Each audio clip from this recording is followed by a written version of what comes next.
The Battle of Handschuhsheim. A Battle of Heidelberg saw an 8,000-man force from Habsburg Austria under Peter Vitus von Quosdanovich face 12,000 men from the Republican French army led by Georges Joseph Dufour.Thanks to a devastating cavalry charge, the Austrians routed the French with disproportionate losses. The fight occurred during the War of the First Coalition, part of the French Revolutionary Wars. Handschuhsheim is now a district of Heidelberg, but it was a village north of the city in 1795. In early 1795, many of France's enemies made peace, leaving only Austria and Great Britain in opposition. In September, the French government ordered the armies of Jean-Charles Picquegru and Jean-Baptiste Jourdan to attack the Austrian armies on the Rhine River. The French scored early successes,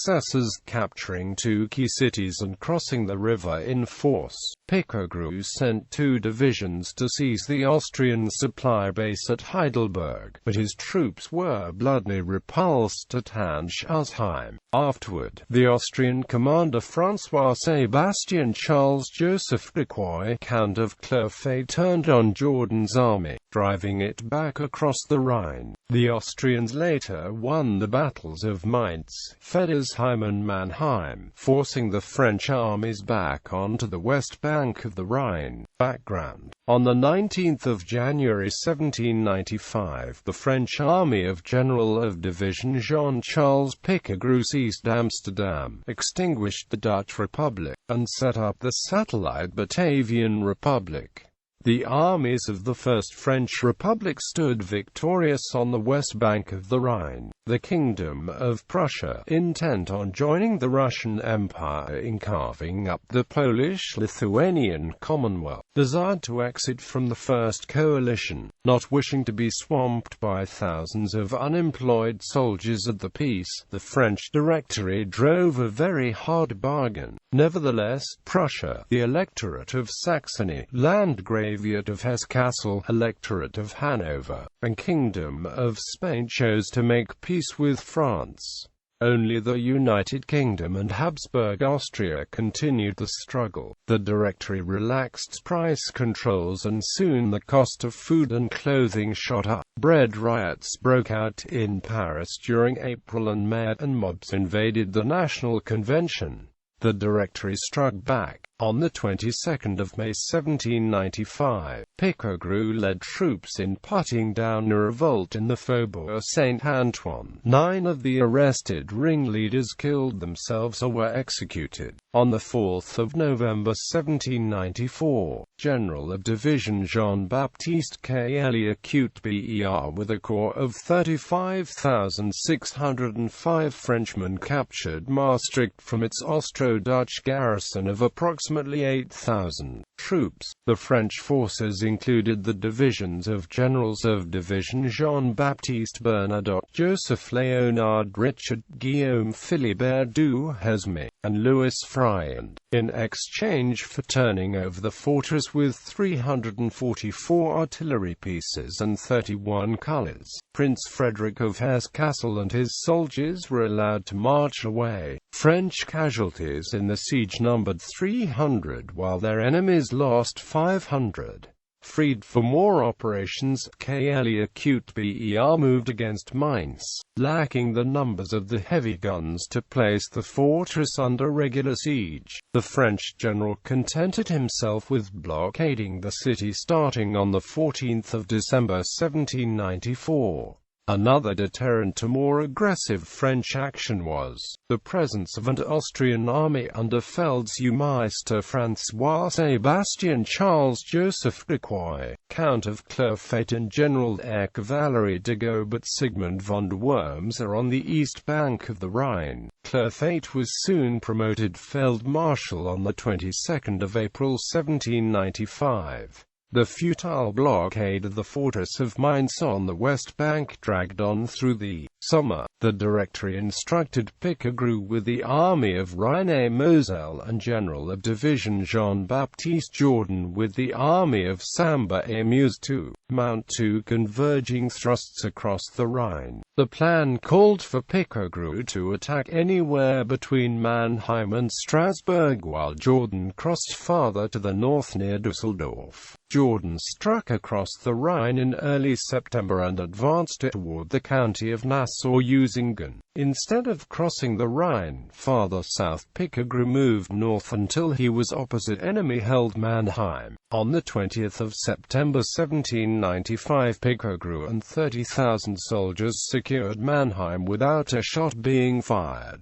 After negotiations, Baron von Beldebusch and his 9,200-man garrison from the electorate of Bavaria handed the city and 471 artillery pieces over to the French and marched away. The Austrians were furious, but powerless to intervene. The loss of Mannheim forced the Austrians to retreat to the north behind the Main River. The next day, the 2nd Bavarian garrison at Düsseldorf surrendered to General of Division François-Joseph Lefebvre and 12,600 French soldiers. Count Hompesch and his 2,000 soldiers were allowed to leave by promising not to fight the French for 1 year, but 168 fortress guns fell into French hands. Battle. With the capture of Mannheim, Pichegru had a golden opportunity to seize Clerfayt's main supply base at Heidelberg. Clerfayt's army was too far north to save the supply base, while Worms's army was still in the process of assembling. However, Pichegru fumbled by sending only 2 divisions to seize Heidelberg. Worse, the French forces were split by the Neckar River. The 6th Division of General of Division Jean-Jacques Ambert moved on the south bank of the river, while the 7th Division of General of Division Georges Joseph Dufour advanced on the north bank.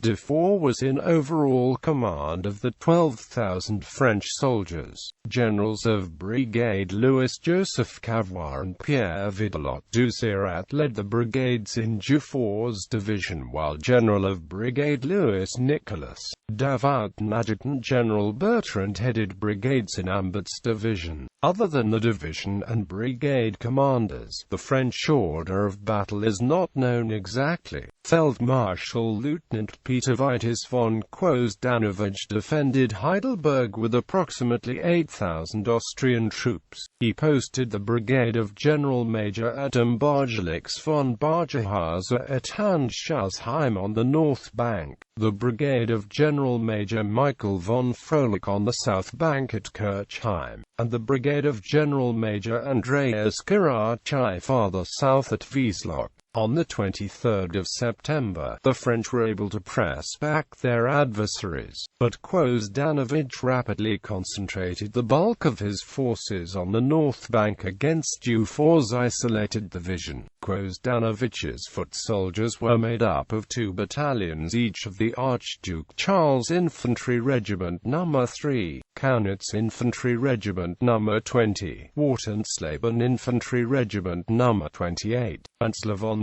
Grenz Infantry Regiment and 1 battalion each of the Latman Infantry Regiment No. 45 and Warsteiner Grenz Infantry Regiment. The Austrian cavalry was placed in the hands of Johann von Klenau, recently promoted Oberst, on the 8th of September. The mounted arm consisted of 6 squadrons each of the Hohenzollern-Cuirassier Regiment No. 4 and Schicklер Hussar Regiment No. 44. 4 squadrons of the Allemand Dragoon Regiment, an émigré unit, and 3 squadrons of the Kaiser Dragoon Regiment No. 3. As Dufour's troops moved through open country, they were charged by Klenau's horsemen. The Austrians first routed 6 squadrons of French chasseurs à cheval, then turned against the foot soldiers.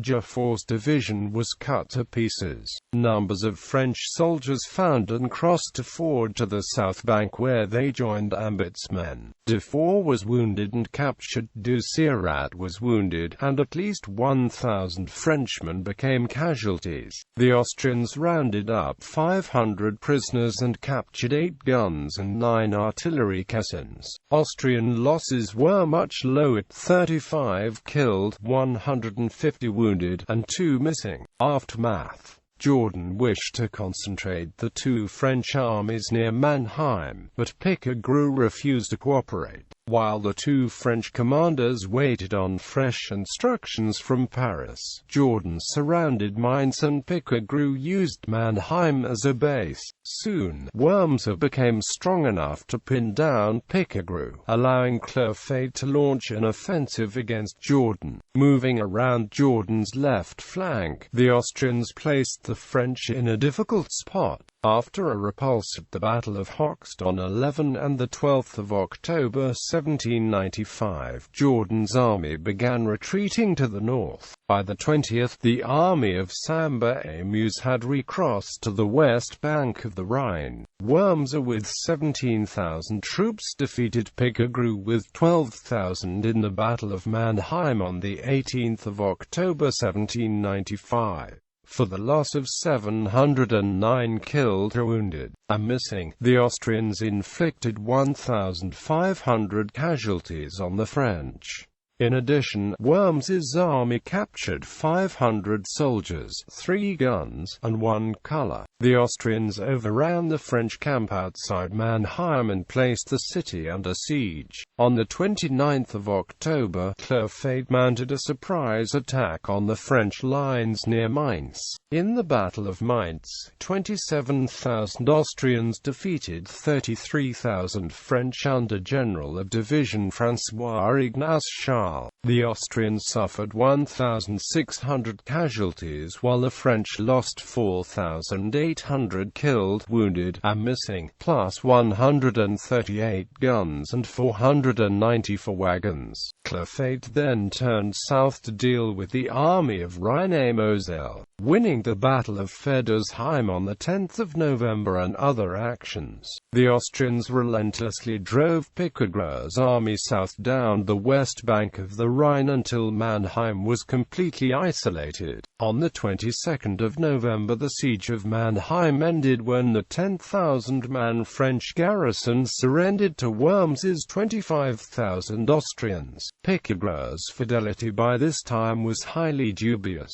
He was disenchanted with the French Revolution and hoped for a popular monarchy. Worse, since 1794 he had been in contact with émigré leader Louis Joseph, Prince of Condé's agents. The Directory doubted his loyalty but was unable to act because Pichegru was a national hero. After the coup of 18 Fructidor in 1797, Pichegru's treasonous correspondence was made public and he was exiled. However, he escaped and fled to Great Britain. In 1803, he returned to France with royalist conspirator Georges Cadoudal, was caught by Napoleon's secret police, and died in suspicious circumstances in a prison cell.